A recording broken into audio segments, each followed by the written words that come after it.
Izin dibuka dulu dengan doa. A'udzubillahi minasyaitonirrajim. Bismillahirrahmanirrahim. Rabbi shrah li sadri wa yassir li amri wahlul 'uqdatam min lisani yafqahu qawli. Rabbana zidna ilman warzuqna fahman birahmatika ya arhamar rahimin. Subhanaka la ilma lana illa ma 'allamtana innaka antal alimul hakim. Allahumma inna as'aluka ilman nafi'an wa rizqan thayyiban wa amalan mutaqabbalan. Amin ya rabbal alamin. Syukran Ustaz, jazakallah khair. Alhamdulillah. Bismillahirrahmanirrahim. Assalamualaikum warahmatullahi wabarakatuh.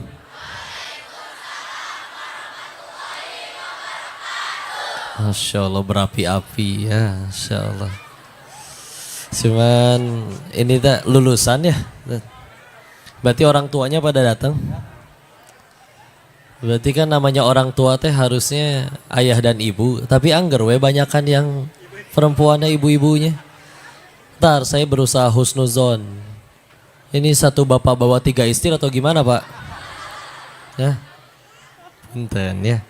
Alhamdulillah segala puji hanya kepada Allah yang atas nikmat darinya kita bisa berkumpul di sini, beramal salih, ngaji bareng, sama-sama mengingat Allah, berkumpul di tempat yang baik, dalam kegiatan yang baik, bersama orang-orang yang baik. Maka semoga pertemuan ini jadi wasilah kita diwafatkan dalam keadaan yang baik juga, husnul khatimah. Amin ya rabbal alamin. Dan salawat beserta salam semoga selalu tercurah kepada junjungan kita baginda Rasulullah Muhammad sallallahu alaihi wasallam beserta keluarga, sahabat, dan semoga Allah sanggupkan kita istiqomah mengikuti sunnah-sunnah beliau sampai akhir hayat kita insyaallah. Amin ya rabbal alamin. Alhamdulillah, salam takzim, salam kenal kepada para asatiz, alim ulama, kiai, tokoh masyarakat, ustazah, bunda-bunda, bapak ibu, wabil khusus Ketua Yayasan Cendekia Rabbani Mandiri Bapak Deni Nurlangsyah SPDI MMPD, Ibu Mia Resmiati SPDI MMPD insyaallah, dan juga seluruh jajaran terkait para alim ulama yang izin saya belum bisa menyebutkan seluruh namanya satu persatu, tapi hakul yakin pasti dimuliakan oleh Allah ya. Dan kalau Allah mau bisa satu dunia soleh sadayana, tapi malah dipilih AA, Ibu, Teteh yang hadir di sini untuk sama-sama mengingat Allah. Bismillah, semoga pertemuan ini jadi wasilah hadirnya kebesaran Allah insyaallah. Izin. Kasih yuk. Nah ini adik saya ini teh. Insyaallah.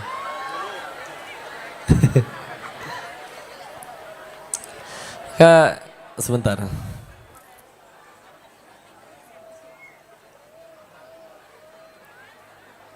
Sebentar ya, izin.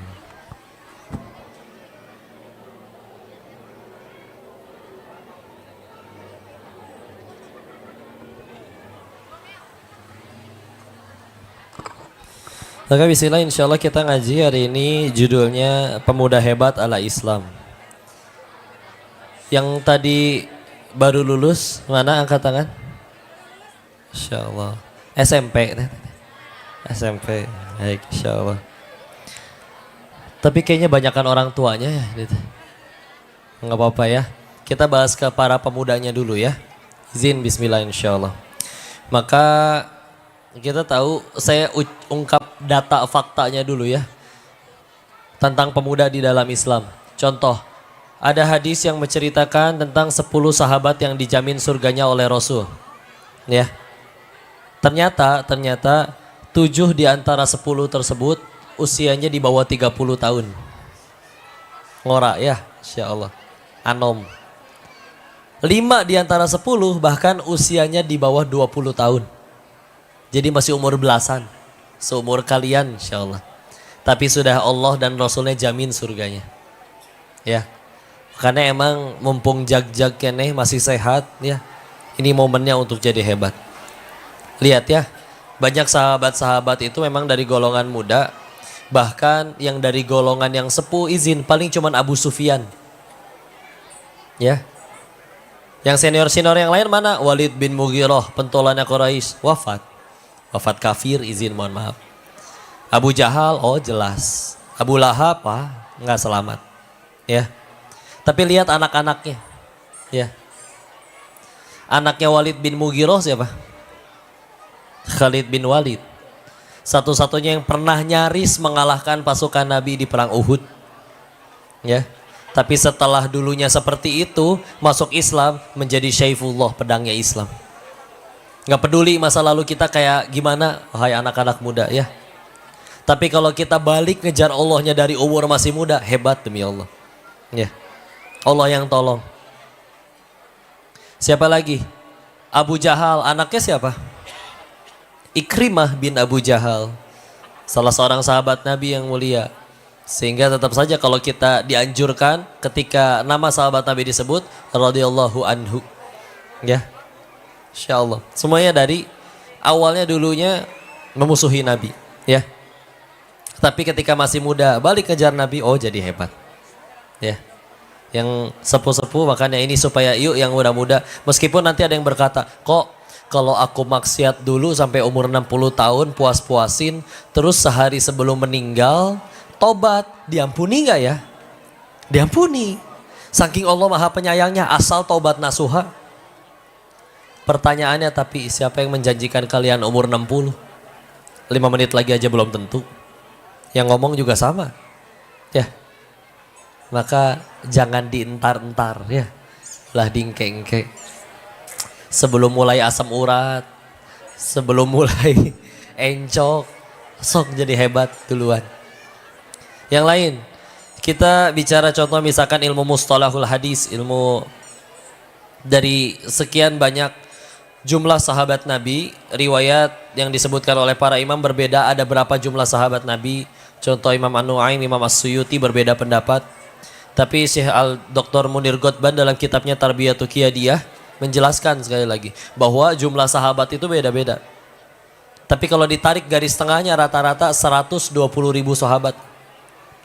120.000. Ya, ada yang dulunya raja perampok, Jundub bin Junadah, lebih dikenal dengan nama Abu Zar Al-Ghifari. Ya. Para sahabat beda-beda. Ada yang namanya Abu Zar? Ya. Orang hebat mulia di sisi Allah, meskipun dulunya raja perampok, ya, nggak apa-apa, ya. Karena yang penting kan hari akhirnya, ya, wafatnya, husnul khotimah. Dan ingat, husnul khotimah itu bukan bicara mati karena apa, tapi mati sedang apa. Beda ya. Kok matinya karena COVID, tapi sedang sujud rakaat terakhir, husnul khotimah. Ya. Kok matinya di masjid, keren. Tapi lagi nyolong speaker jatuh ketiban. Ya.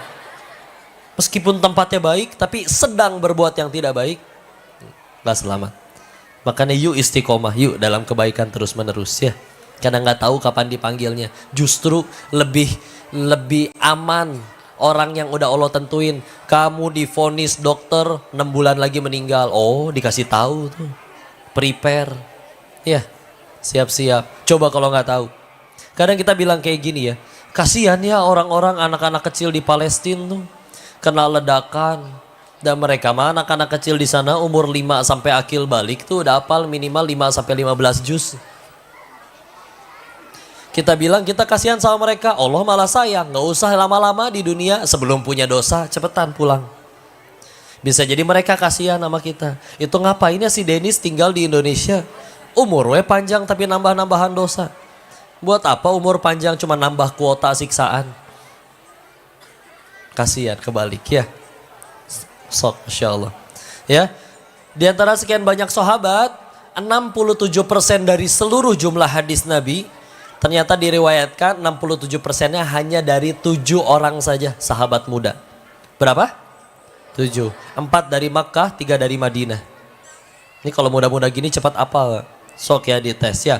4 yang dari Mekah siapa saja? Periwayat hadis sahih terbanyak. Padahal kenal nabinya 3 tahun sebelum wafat. Abu Hurairah radhiyallahu an. Meriwayatkan tidak kurang dari 5.374 hadis. Berapa? Kebalik 5374, bukan 5734. Nih.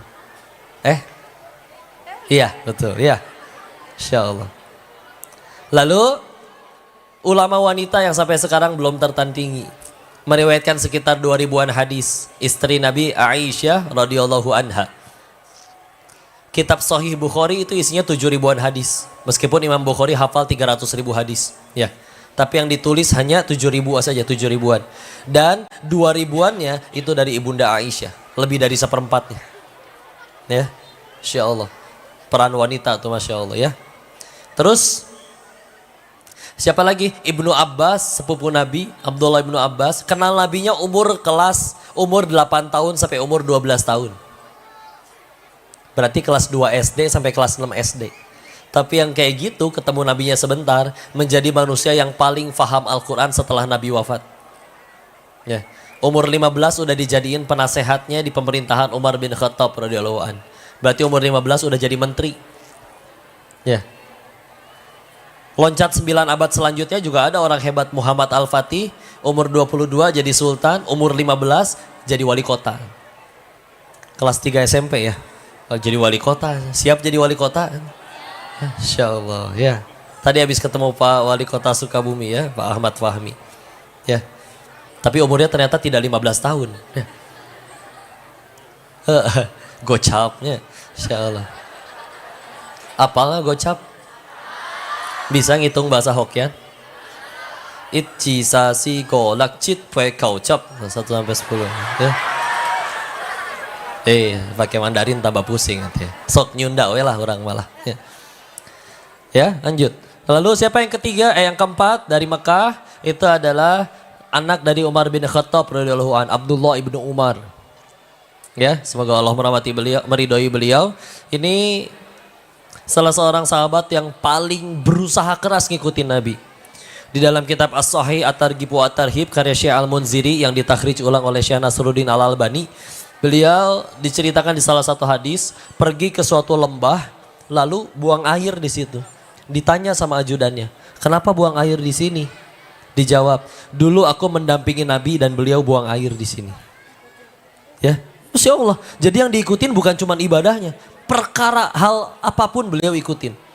Nabi soalnya, laqad kana lakum fi Rasulillahi uswatun hasanah. Surat apa? Surat 33. Surat apa?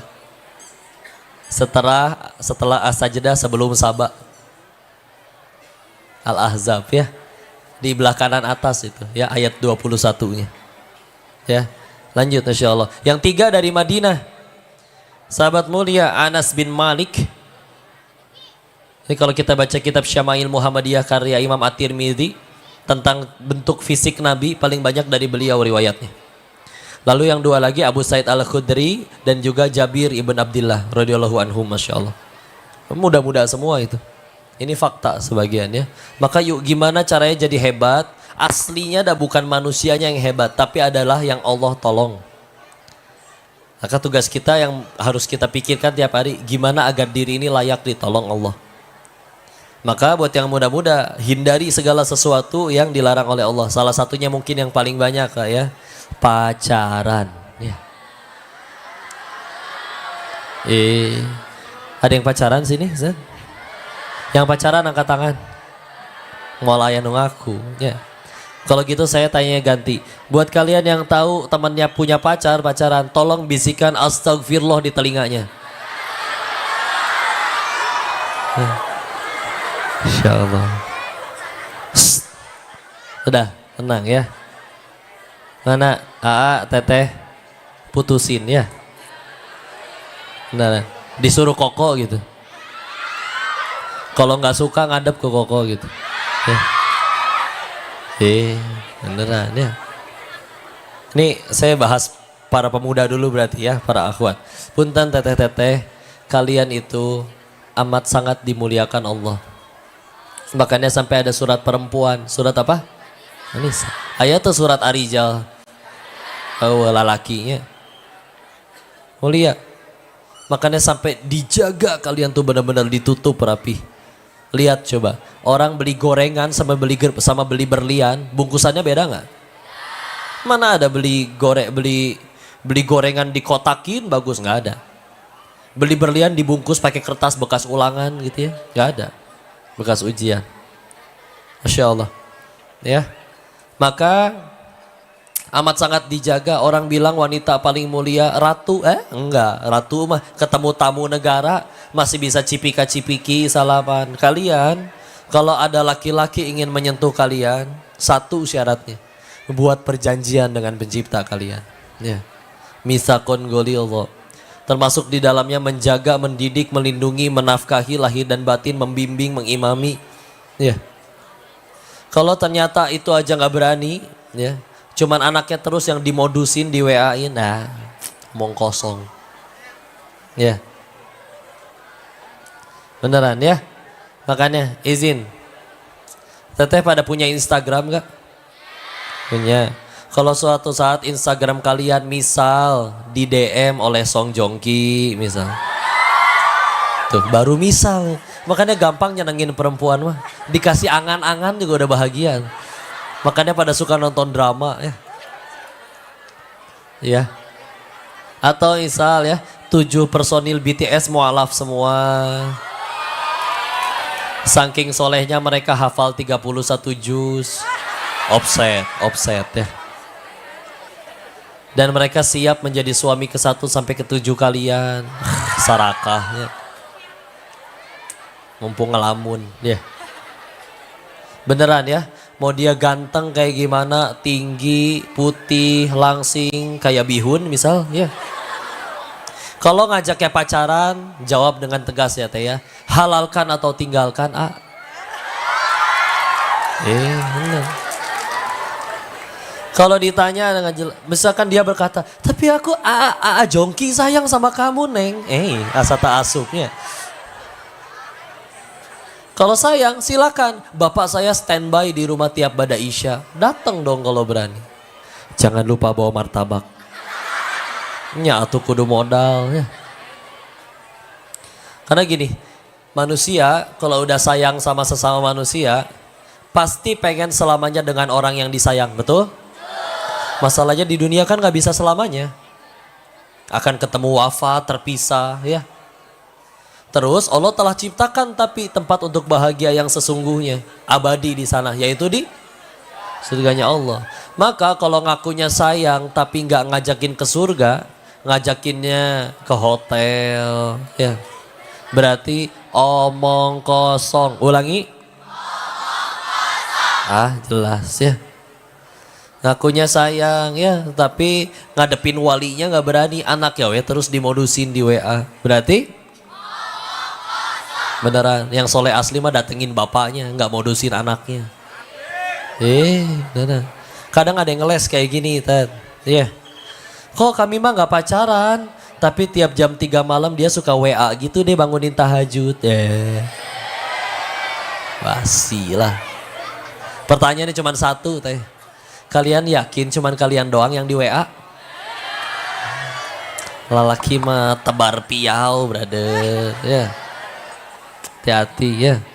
Atau kadang kami gak pacaran kok, tapi ya setiap pergi juga ke pengajian itu diboncengnya dihalangin pakai tas biar nggak kena-kena. Ya.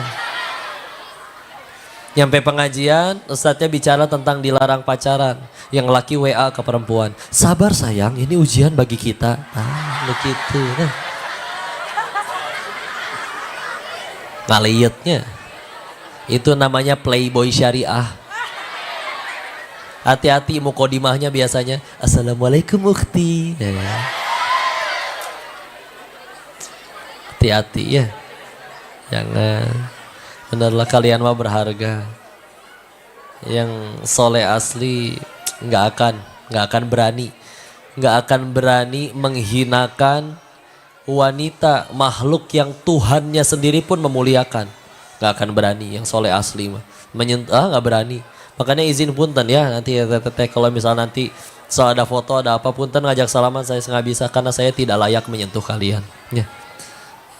Saya tidak punya hak ya, nanti biar suami kalian yang punya hak ya. Bukannya nggak mau, udah kalau ngikutin setan mah cabak we sadayana ya. Tapi kan nggak mungkin ya, saya nggak layak, banyak dosanya ya. Gitu ya. Kak bismillah yang muda-muda dulu nih, pengen sukses tidak? Cara paling gampangnya satu ya, cari masalah. Ulangi. Nah, cari masalahnya bukan Pak Ustadz lagi nyebrang ditabraknya. Itu mah bukan nyari masalah, nyari mati itu mah ya. Nyari masalahnya yang positif, ya. Ingat tidak presiden ketiga Indonesia siapa? Pak B.J. Habibie. Beliau bisa bikin pesawat terbang, ya. Kita tahu ternyata dulu sebelum beliau turun andil dan mulai berkiprah, pesawat itu kalau ketinggian tertentu sayapnya retak. Dan ilmuwan satu planet bumi gak ada yang tahu cara menyelesaikannya. Sampai Allah titipkan ilmunya kepada Pak Habibie. Dan kita lihat runtutan kesuksesan beliau ya. Pertama ada masalah lalu beliau carikan solusi. Orang punya solusi dianggap berprestasi. Orang punya prestasi dianggap berarti suksesnya berpangkal dari masalah. Jangan alergi sama masalah. Masalah tuh jalan kalian jadi hebat. Punten ya, udah belajar SMP kelas 7, 8, 9. Semua materi sudah dipelajari, tapi nggak mau ikut ujian.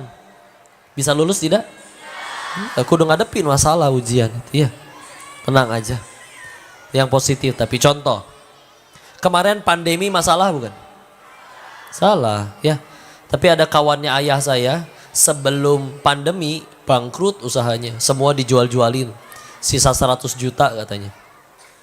Udah mah bangkrut, besoknya lockdown, PSBB, gak boleh keluar semua ya. Maka orang biasanya putus asa, beliau yakin fa inna ma'al balik kesulitan ini pasti ada kemudahan, Allah gak mungkin melanggar firman-Nya ya. Maka beliau menemukan peluang, kayaknya orang bakal butuh masker dan hand sanitizer. Maka dia jadi pengusaha masker pertama di kota Bogor. Setelah 1 tahun pandemi, maka uangnya telah berubah jadi 800 juta rupiah. Coba gara-gara pandemi. Cuman pikirannya bagus. Ya. Atau contoh lah, ada orang tinggalnya di dalam gang, tidak dilewatin angkot, gak punya motor, tapi tiap hari mesti berangkat kerja. Masalah. Ada lagi orang punya motor tapi nganggur, masalah. Lalu ada orang yang mempersatukan dua orang bermasalah tersebut dalam satu aplikasi. Tantan, bukan ya. Ojek online, ya. Maka penemu ojek online ya wajar kalau misalkan dia minimal untuk dunianya lebih sukses daripada orang kebanyakan. Kenapa? Karena beresin masalah orang. Jangan alergi sama masalah. Jalan jadi hebat beneran masalah itu. Ya. Siap nyari masalah? Ya, ingat ya, bukan nyari mati, bukan nyari ribut, nyari masalah yang positif. Ya. Lanjut. Kita ke Al-Qur'an kok. Ya. Gimana ini kalau pengen jadi hebat kata Al-Qur'an? Salah satu kisah yang luar biasa di dalam Al-Qur'an. Ini suratnya sampai disunnahkan untuk dibacakan tiap malam Jumat dan hari Jumat. Surat apa? Selain Yasin? Al-Kahfi. Ya. Al-Kahfi berapa ayat? 110 ya. Di dalamnya ada kisah luar biasa ketika Nabi Musa alaihi salam bertemu dengan guru beliau, Nabi Khidir alaihi salam. Dari ayat 60 sampai ayat 82. Ayat berapa? Masya Allah. Di situ diceritakan ya, bahwa mereka berpetualang.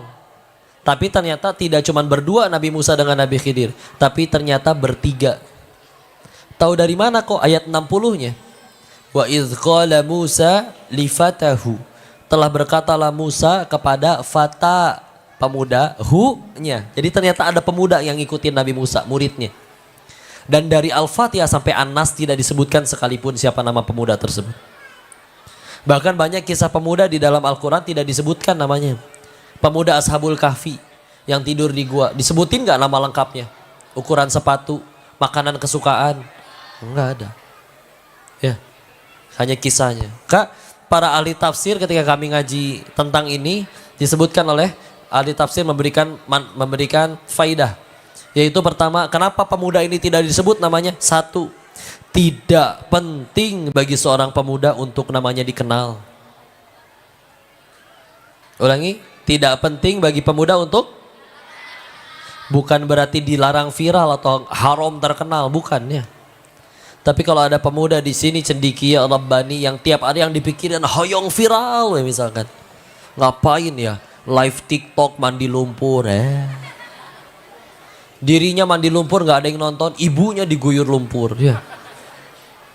Kasih mawar tabok sendal. Terkenal enggak jeding ya biwir. Enggak lah. Bukan itu pemuda yang diharapkan Islam.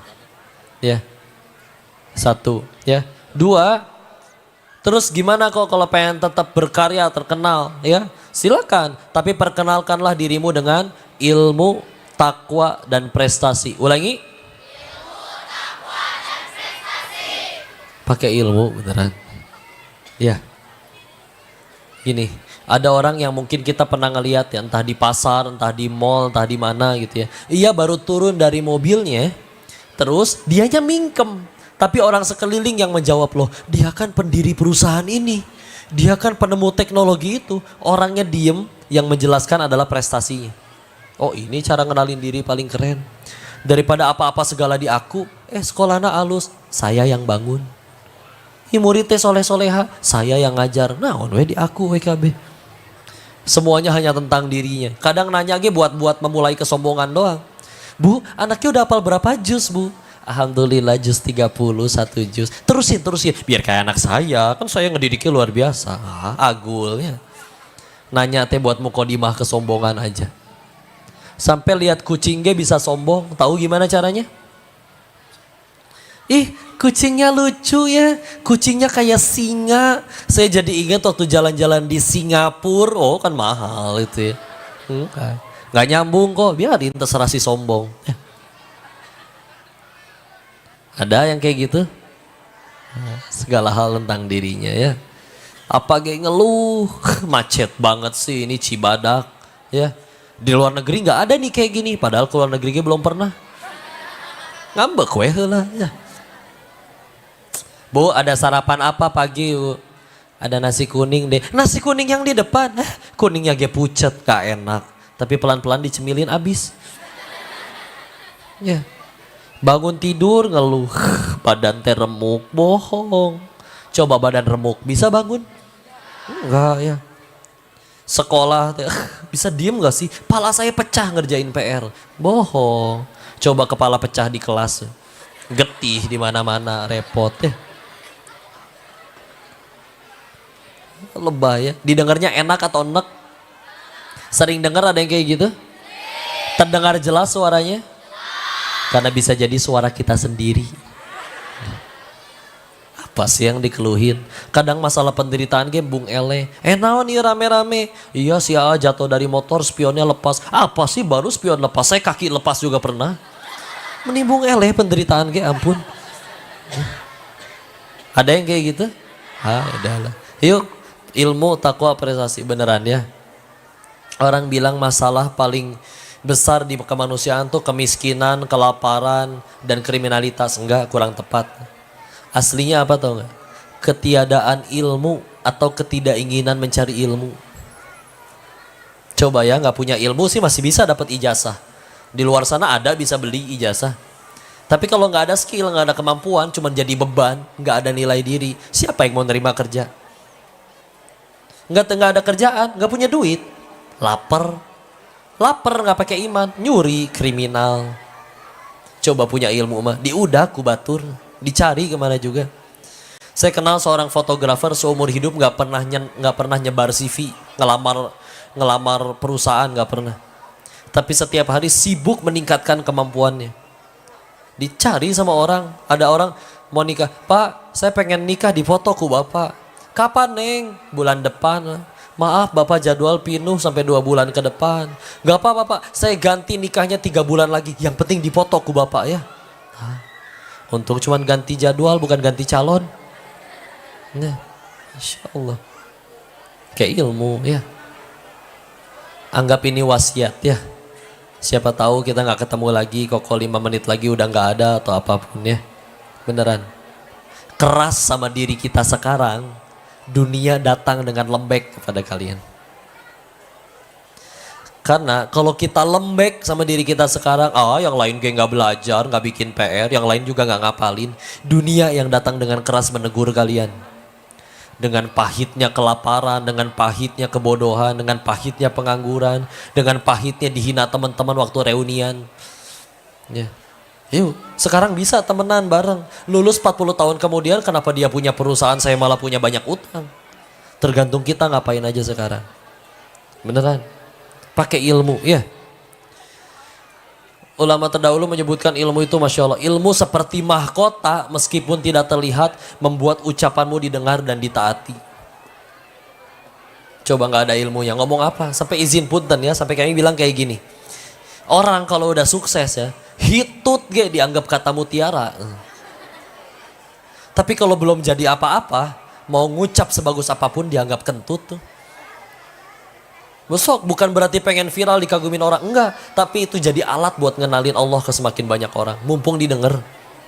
Ya, emang nggak boleh viral. Tapi viralnya jangan jadi dosa jariah, ngajakin yang enggak, ngajakin kebaikan, sok enggak. Ya, beneran. Keras sama diri kita sekarang. Ya, ulama terdahulu juga bilang kayak gini, ilmu itu ibarat harta yang ringan dibawa dan tidak bisa dicuri. Coba punya duit 1 miliar cash, takut hilang nggak? Repot nggak bawanya? Temahi di dompet ya. Tapi kalau ilmu, enggak, gimana bisa dicuri? Apa pernah kita nggak dengar ada kiai jalannya tengkleng gitu? Ustaz, kenapa Ustaz tengkleng gitu? Iya, kebanyakan baca kitab jadi berat kepalanya. Enggak. Atau bisa dicuri gitu, lagi tidur kupingnya dicolokin flash disk gitu, diambil datanya. Enggak bisa. Ya. Makin banyak ilmunya, makin kokoh. Bukan kokoh Cina kayak gini ya, maksudnya kokoh kayak tembok gitu ya. Kuat, ya. Beneran, pakai ilmu. Kayak ilmu jelas ya, dalilnya Quran surat 58 Al-Mujadalah, yarfa'illahu alladhina amanu minkum walladhina utul ilma darajat, ayat 11. Ya. Makin tinggi derajat orang yang berilmu. Pakai takwa, jelas surat 49 Al-Hujurat ayat 13. Inna akramakum indallahi atqakum. Yang paling mulia di antara kalian di sisi Allah yang paling bertakwa. Gak peduli perannya apa. Mau dia pemimpin tapi ternyata tidak takwa, pidosaeunnya.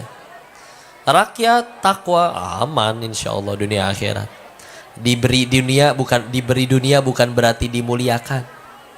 Dititipi dunia, diambil dunianya pun bukan berarti dihinakan. Gak apa-apa. Dunia mah gitu-gitu aja. Ya. Udah ilmu, takwa, prestasi. Udahlah. Ingat kata Sayyidina Ali bin Abi Thalib karamallahu wajhah radhiyallahu an, gak usah repot-repot jelasin siapa diri kita. Kalau orang udah suka sama kita, dia akan percaya sama kita. Tapi kalau orang udah benci sama kita, kita mau ngapain gitu dijulitin weh. Kan kalau Allah mah maha benar Allah dengan segala firman-Nya. Kalau orang, netizen, maha benar netizen dengan segala komennya. KBW di komen ya. Insyaallah. Udahlah, ilmu, takwa, prestasi. Ketiga, lihat siapa yang kita tempel. Maksudnya dekatnya sama siapa. Itu juga nentuin tuh. Karena muridnya Nabi Musa ini namanya Yusya' bin Nun. Mesti baca kitab tafsir atau kitab-kitab hadis baru tahu namanya Yusya' bin Nun. Ini ketika guru-gurunya wafat, Nabi Musa wafat, Nabi Harun wafat, ada satu misi yang belum selesai. Membawa Bani Israel masuk ke tanah terjanji Palestina. Sampai wafat belum selesai. Kapan berhasilnya? 40 tahun kemudian ketika Yusya' bin Nun diangkat jadi nabi. Selesai itu misinya. Penakluk Baitul Maqdis pertama tuh jauh sebelum Umar bin Khattab radhiyallahu anhu, sebelum Salahuddin Al-Ayyubi. Yusya' bin Nun duluan prestasinya. Ya. Dan kok bukannya temenan sama siapa saja? Betul. Tapi kalau ngambil nasihat dan mendengar teladan, pilih-pilih ya tuh. Coba sok, pengen jadi pemain bola yang hebat. Belajarnya ke Lionel Messi misalkan. Gak mungkin belajar ke Chef Juna. Jadi koki nanti. Ya. Ikutin ahlinya. Fas'alu ahla dzikri in kuntum la ta'lamun. Quran surat 16 An-Nahl ayat 43 pojok kiri atas, atau surat 21 Al-Anbiya ayat 7. Sama diulang. Ya. Masya Allah. Yuk. Deketin yuk pilih siapa yang jadi teladan. Ya kita di Islam sudah jelas punya teladan begitu banyak, Rasul, para sahabat, ya, Imam Syafi'i, orang-orang hebat, ya. Yang terakhir adalah pemuda juga harus galau. Ulangi, harus apa? Galaunya yang positif tapi. Karena contoh pemuda-pemuda tadi juga pernah galau, capek belajar tuh, ampun. Latihan lagi, belajar lagi. Tapi ketika pengen males, pengen futur, ingat ya Allah, Islam belum berjaya. Ya Allah, Baitul Maqdis masih di tangan musuh muslimin. Galau, nggak pengen, akhirnya karena galau belajar lagi, bangkit lagi. Ya. Maka kalau misalkan ada pemuda di sini yang galaunya cuma gara-gara ngelihat status teman, bukan itu yang diharapkan Islam. Galaunya gara-gara push rank, eleh melulu, banting handphone, lo kayak gitu bakal sukses, moal. Cik tobatnya, Insya Allah, tinggalin, udah. Kita meninggal gak akan ditanya, emang kamu ranknya apa? Moal ya. Saya udah epic ya Allah. Nah, nggak peduli. Nah, tenang aja, ya, kejar Allah aja ya. Dah, tenang, ikutin takdir Allah, ya, aman. Maka, Insya Allah, gampang sih, sederhana. Kalau pengen tinggal ikutin takdir Allah, selesai ya. Karena kalau tidak nerima juga repot ya. Contoh, ibu-ibu ingin selalu kelihatan langsing, tiap kali foto tahan nafas, repot ya. Berhasil kelihatan langsing tapi mukanya biru ya, kurang oksigen ya. Masya Allah, sampai kadang teh diatur foto, jangan gendut ya, kumaha carana moto jangan gendut teh. Yang makan banyak dia, yang dimarahin fotografernya, nggak boleh gendut. Ya, Insya Allah. Ini saya boleh tanya ke ibu-ibunya, pengen survei. Bu, mana ibu-ibu? Bu, ibu teh kenapa foto teh nggak bisa 1 kali? Diulang, bilangnya masa kali angger, 3 kali 4 kali. Kan mukanya nggak berubah, betul? Katanya beda sudut kok, beda angle. Masa? Sok tes ya. Ibu foto 10 orang. Yang 9 senyumnya sempurna tapi ibu perem sorangan. Diulang gak fotonya? Kan jujur ya. Foto yang kedua. Yang 9 senyum, yang 9 merem tapi ibu senyumnya sempurna sendiri. Itu kan yang dipajang di status. Egois ya. Saya kadang beres kajian suka ngecek handphone. Tepuk tangan sih. Bangga dengan meremnya gitu atau gimana? Kadang beres kajian suka ngecek gitu ya. Oh, ada yang mention di story, tapi yang di-upload yang sayanya merem. Padahal saya ingat si ibu ini foto nggak cuma sekali nih. Bisa-bisanya yang dipilih yang sayanya merem. Oh, pasti yang paling bagus ini. Nggak peduli sayanya merem, itu yang di-upload. Insya Allah, pantesan suka berantem sendiri. Alus teh potona, alus naon merem kieu. Ya, soklah nurut aja sama Allah ya. Udah diatur, mau takut apa? Rezeki ya, tenang diatur. Sok, hitung jarak saya ke air ini ya. 1, 2, 3, 3 jengkal. Sekarang hitung jarak air ini dari gunung nyampe ke sini. Jauhan mana? Jauhan dari gunung. Ada di sini lagi, bisa saya minum gratis. Gratis kan? Kirain suruh bayar ya. Gratis aman. Ya. Coba, kita takut sama rezeki. Kita sebelum otaknya jadi aja, waktu di masih janin dalam perut, udah datang tuh rezeki. Ibu kita makan apa aja jadi rezeki, si janinnya tumbuh gede. Otaknya belum jadi, belum bisa takut masalah rezeki. Ya. Sok, itu janin yang nyari rezeki atau rezeki yang datengin janin? Rezeki datengin janin. Lahir ibunya nggak ada ASI, ada sapi. Ya kan? Coba sapi makannya apa? Rumput, jadi susu tuh. Coba kita makan rumput, sakit. Ya, Insya Allah. Dan tahu nggak, ternyata sapi susu yang beredar di Indonesia, ada sapinya nggak di Indonesia, di New Zealand, Australia. Coba Bu, mana yang lebih hebat? Ya, bayi yang datengin sapi atau sapi datengin bayi? Bukan sapinya teh, bukan susunya, air susunya. Susunya mah nemplok sama sapinya. Sebaiknya dijajelin gitu. Punten ya, digocek ya. Biar bangun ya. Udah tenang aja. Itu kan menjelaskan kenapa kita tidak boleh menikah dengan sapi. Karena bukan saudara, karena beda spesies. Wah itu mah puguh. Maunya nikah sama sapi. Ya. Ah udahlah. Tenanglah, diatur. Salah satu hal yang membuat kita masih hidup hingga detik ini, salah satunya adalah rezeki yang Allah tentukan waktu kita masih di alam rahim, belum kita terima semua. Ingat ini dikutip di beberapa kitab hadis, contoh di hadis Arba'in Nawawi, di hadis nomor 4, ya, di hadis dari Abdullah bin Mas'ud radhiyallahu an, au kama qala Rasulullah Muhammad sallallahu alaihi wasallam bersabda yang maknanya, waktu di alam rahim kan kita 40 hari sebagai nutfah, 40 hari kemudian sebagai alaqah, segumpal darah, 40 hari kemudian sebagai mudghah, segumpal daging, 120 hari itu. 4 bulan, lalu ditiupkan ruh. Lalu ketika ditiupkan ruh, ditentukan rezekinya. Ini orang, gak mungkin Allah lahirin seseorang tanpa rezekinya. Ya, dari lahir sampai meninggal udah ditentuin. Ya, dan kita gak boleh mati sebelum itu udah kita terima semua. Ya, mau udah terkapar di ranjang gak bisa apa-apa, kata Allah masih ada rezekinya, masuk lewat infus. Sampai ada kisah ini dari guru kami waktu kemarin ketemu Agim, terus beliau dengar dari ulama yang lain, ada orang jatuh ke sumur, minta tolong, turun lewat le orang, diturunin timba, naik dia ke atas, nyampe atas, sok duduk dulu, nih minum air, minum susu, minum segelas susu, ditanyakan setelah tenang, hai kamu kenapa bisa jatuh, dijelasin sama yang jatuh, nggak tahu ya, diperagain saya tadi cuma berdiri di sini nih, jatuh lagi. Tapi jatuh yang kedua meninggal. Terus kata ulama yang menyaksikan hal itu apa coba? Orang yang tadi wafat, dia masih punya rezeki 1 gelas susu lagi. Makanya udah nyampe tempat matinya pun kaci naik heula tuh ke atas buat kejemput rezekinya. Beneran. Setelah rezekinya dijemput semua baru boleh mati itu orang. Gak akan mati itu. Mau takut apa rezeki? Beneran. Wah ntar kalau aku kerja lurus, lalu kalau gak korupsi gak akan cukup. Enggak, beneran.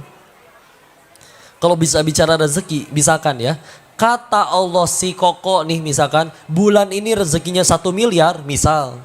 Mau pakai halal atau haram tetap segitu. Gak mungkin berubah. Ya. Kita kan kadang mikir, kalau hidup yang lurus gak akan cukup nih. Kudu nyolong nih biar tambah banyak. Enggak, beneran. Kalau kata Allah segitu, mau halal mau haram. Ini kisahnya dari Ali bin Abi Thalib ya, radhiyallahu an. Waktu itu beliau minta anak kecil bersihin pelana kudanya. Ditinggal sholat. Beres sholat kudanya mah ada. Anak kecilnya hilang, pelana kudanya hilang. Wah hilang nih mah ya. Ya udah berangkat ke toko pelana kuda. Sampai salah satu toko ngelihat asa wauh nu etanya kenal. Ditanya ke yang punya toko, punten, tapi nggak pakai bahasa Sunda juga ya. Ini kan nyeritain aja ya. Pak, itu dari mana pelana kuda? Oh, ada anak kecil tadi jual. Nanya dong, punten Pak, Bapak kasih berapa ke anak kecil tadi? Dijawab, 1 dirham.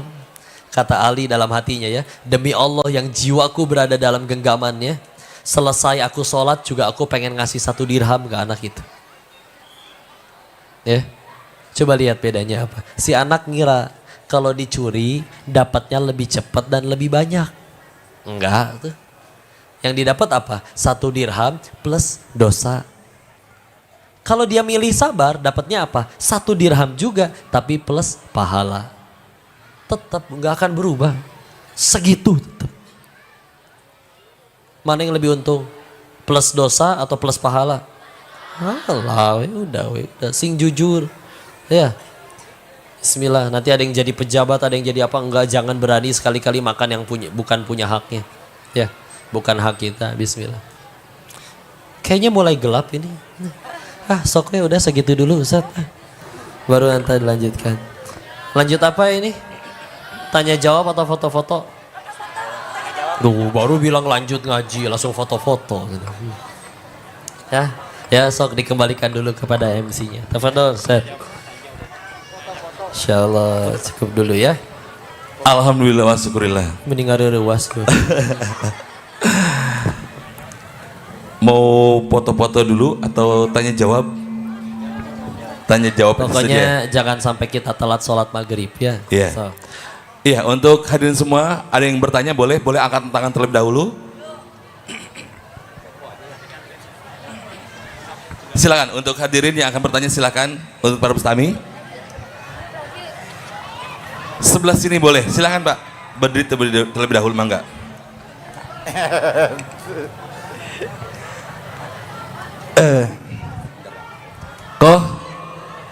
Aku. Pak sebelah sini. Kau sebelah sini akan bertanya kok. Yang akan bertanya sebelah sini. Mangga Pak Haji. Assalamualaikum warahmatullahi wabarakatuh. Waalaikumsalam warahmatullahi wabarakatuh. Tidak yang akan ditanyakan, tetapi sekaligus kami ingin diulang tentang orang yang terhufaz ahli-ahli hadis yang tadi dari Mekah 4 dan dari Madinah 3. Iya. Cukup sekian, tapi ada tambahan satu. Mohon identitas dicerahkan kepada seluruh hadirin. Oh iya, baik. Terima kasih. Assalamualaikum warahmatullahi wabarakatuh. Terima kasih untuk pertanyaannya Pak. Silakan untuk minta diulang tadi ya 7 pertanyaannya. ahli hadis tadi ya. Para sahabat tadi. Iya, yang dari Mekah ada 4 Pak. 1 Abu Hurairah radhiyallahu an. Yang kedua Aisyah radhiyallahu anha. Yang ketiga Abdullah ibnu Abbas sepupu Nabi radhiyallahu an. Lalu Abdullah ibnu Umar. Jadi suka biasanya dipanggil belakangnya doang. Ada Ibnu Abbas, ada Ibnu Umar. Ya. Lalu itu 4 dari Makkah. Yang 3 dari Madinah. Anas bin Malik radhiyallahu an. Lalu Jabir ibn Abdullah. Yang selanjutnya Abu Sa'id Al-Khudri. Ya. Itu 7 ya. 7 sahabat periwayat hadis terbanyak. Lalu kalau diri ya biasa dipanggilnya Ko Denis ya. Kenapa dipanggil Koko? Dacina ya. Masya Allah. Tapi tenang, Dacina ge hamba Allah ya. Syarat masuk surga bukan harus satu suku bangsa tertentu ya. Iya. Lalu kenapa dipanggil Koko juga? Karena lelaki. Karena kalau perempuan Cici. Masa Cici Denis ya gak enak ya. Cici Lalang sesorodotan. Ya. Terus nama Tionghoanya Lin Chin Fu. Ulangi. Lin Chin Fu. Nah, silakan diapalin murojaah nanti setor ke Ustadz ya. Punten. Lin itu marganya. Chin dari kata cinse. Artinya emas. Bisa cinse. Beda ya. Makrojnya enggak ya, kurang tepat ya. Lebih hamas lagi dia. Ya. Cinse artinya emas. Fu dari kata sing fu artinya blessing, berkah. Jadi banyak emasnya, banyak berkahnya ya. Amin. Tapi kalau meninggalnya bukan Islam percuma. Mohon doanya ya. Amin. Terus lahir tahun 1991. Seumuran Pak? Insya Allah ya. Tenang. Kalau ada yang usianya di atas saya, pasti pahalanya lebih banyak dari saya. Amin. Kalau ada yang usianya di bawah saya, pasti dosanya lebih sedikit dari saya. Karena kalau dilihat wajahnya satu-satu, bentar. Lihatin dulu nih satu-satu ya. Kelihatannya nggak ada yang pernah jadi bandar judi di sini ya.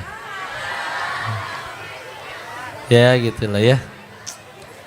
Atas izin Allah terlahir di keluarga Tionghoa, TK sampai SMA-nya sekolah Katolik.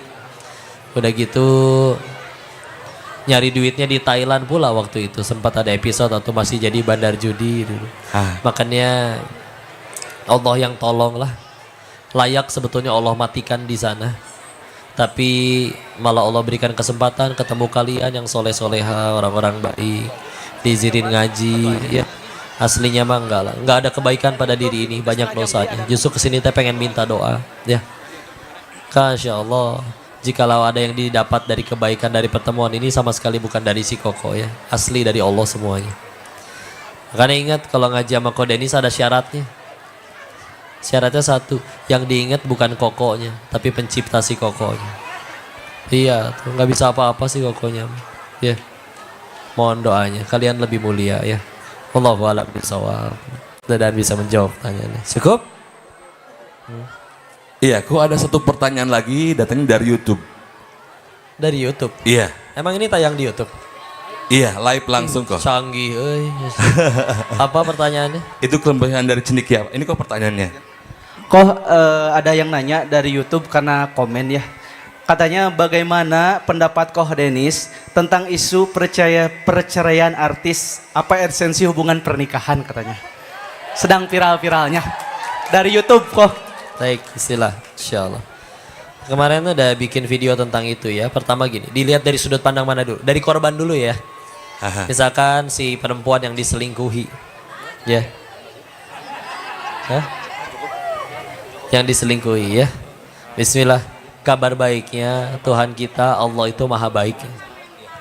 Nggak akan disia-siakan kepahitan sekecil apapun. Bisa jadi yang diselingkuhi itu, tapi terus dia bersabar, misal dia pulang ke hadapan Allah dalam keadaan gak bawa dosa daripada yang suaminya gak selingkuh. Allahu alam. Lihat Ibunda Asiyah, istrinya Fir'aun, menjadi satu dari 4 wanita paling mulia di surganya Allah, bersanding dengan Ibunda Khadijah, Fatimah Zahra putri Rasulullah, atau ibundanya Nabi Isa, Ibunda Maryam. Ya, coba tuh. Apakah amalannya banyak? Oh, jelas iya. Tapi salah satu yang membuat beliau tak terkalahkan, Masya Allah, salah satunya sabar ngadepin Fir'aun. Ya. Karena di antara 4 tadi, bahkan wanita-wanita hebat yang lain, Aisyah, Ummu Salamah, walaupun mereka ahli surga juga, tapi tidak termasuk ke 4 yang tertinggi. Asia termasuk. Kenapa? Karena sabarnya gak main-main. Sabarnya ngadepin manusia seburuk-buruknya manusia, itu Fir'aun. Makanya kalau misalnya ada yang berkata, kok suami saya lebih buruk dari Fir'aun? Bohong. Kalau suaminya lebih parah dari Firaun, nama suami ibu yang ditulis di Al-Quran. Ya. Kenapa Firaun? Udah paling parah soalnya. Lihat, dari sudut pandang akhiratnya mah gak rugi. Kalaupun ternyata akhirnya mau ngambil tindakan, silakan. Islam punya syariat. Ya. Kalau emang misalkan harus gimana, ada aturannya. Tapi dari sudut pandang akhiratnya mah gak rugi. Yang kedua, kalau dari sudut pandang pelakunya, setiap perbuatan jelas ada balasannya. Tapi kita lihat, kata Allah di Quran surat 35, surat Fatir ayat 45, pas pojok kiri atas sebelum Yasin ya. A'udzubillahi minasyaitonirrajim. Bismillahirrahmanirrahim. Walau yu'akhidullahu an-nas bima kasabu ma taraka 'ala dhahriha min dabbah walakin yu'akhiruhum ila ajalim musamma. Kalau sekiranya Allah hukum manusia kontan atas dosanya detik itu juga, tidak akan tersisa satu makhluk bergerak bernyawa di muka bumi ini. Mati semua. Terus kenapa dia masih hidup? Sederhana. Walakin yuakhiruhum, Allah akhirin buat mereka sampai waktu yang ditentukan. Ya. Berdasarkan ayat tadi kan berarti 1, tidak ada yang luput dari dosa. 2, setiap dosa sekecil apapun layak Allah matikan. Dia masih dosa, masih hidup, berarti Allah pun masih kasih kesempatan. Tinggal kita yang ngelihat, jangan julid. Dia salah, dakwahi. Nggak bisa dakwahi, nggak kenal, doain atuh. Karena kalau tiap ngedoain yang kebaikan, malaikat doain yang sama buat kita. Apa yang didapat dari kita julitin dan maki-maki, ya? Orang yang nggak berubah, kita nyawe dapat dosa. Ternyata orangnya taubatan nasuha, udah diampunin Allah, malamnya nangis tuh sejadi-jadinya waktu sholat tahajud. Kitanya sampai bulan depan masih maki-maki, masih ngegibahin. Oh, yang maksiat dia, yang dosa kita gara-gara gagal jaga hati. Rugi pisan itu. Hati-hati dengan lisannya, dengan jempolnya, komennya. Dan meninggal kita nggak ditanya kelakuan orang. Kita nggak akan ditanya, Denis, kamu tahu nggak kelakuan seorang itu selingkuh sama siapa aja? Enggak, ditanya kelakuan masing-masing. Ya, jadi udah weh. Buat yang diselingkuhin doain, sing dapat suami yang soleh, sing sabar, mulia di sisi Allah. Buat yang selingkuh doain, sing taubat Tuhan. Ya, bisa jadi suatu ketika nggak ada yang tahu kita kalau tidak ditolong Allah, bisa jadi kita yang maksiat. Ya, bersihin hati aja terus ya. Wallahu a'lam bishawab. Mudah-mudahan bisa menjawab pertanyaan. Iya. Alhamdulillah wa syukurillah. Demikian tausiah yang sudah disampaikan oleh Ustadz Koh Denis Lim. Semoga apa yang disampaikan menjadi ilmu untuk kita semuanya, bermanfaat untuk kita semuanya. Dan mungkin dari Koh Denis ada yang disampaikan lagi untuk penutup. Baik, istilah ya. Kalau pengen semuanya serba baik, serba nikmat, serba jadi kebaikan, maka lihat semuanya pakai kacamata akhirat ya. Karena bagi orang beriman itu tidak ada yang tidak baik pakai kacamata iman. Tapi kalau ditanya, apa sih yang baik bagi orang beriman? Apapun yang membuat kita tambah dekat kepada Allah. Ya. Mau bentuknya kita nggak suka, motor hilang, diputusin pacar, tapi gara-gara itu tambah banyak sujudnya, nikmat. Mau bentuknya naik gaji, tapi uang naik gajinya kita pakai maksiat, musibah. Ya. Maka udahlah, apapun yang membuat kita tambah dekat kepada Allah. Ya. Terusin. Dia jadikan Allah. Lihat hidup kita itu, lihat bukan hanya sekedar apa yang kita suka, tapi apa yang Allah suka. Tidak hanya bertanya apa aku sudah bahagia, tapi bertanya sudah berapa orang yang aku bahagiakan. Kalau kita masih sedih terus, sederhana. Kepahitan kan tidak ada yang Allah sia-siakan. Kalau kita masih gampang ngeluh, sedih, kecewa, sederhana. Dua penyebabnya. Satu, bisa jadi kita memang masih segitu cintanya sama dunia. Atau dua, bisa jadi kita masih gak pengen surganya Allah.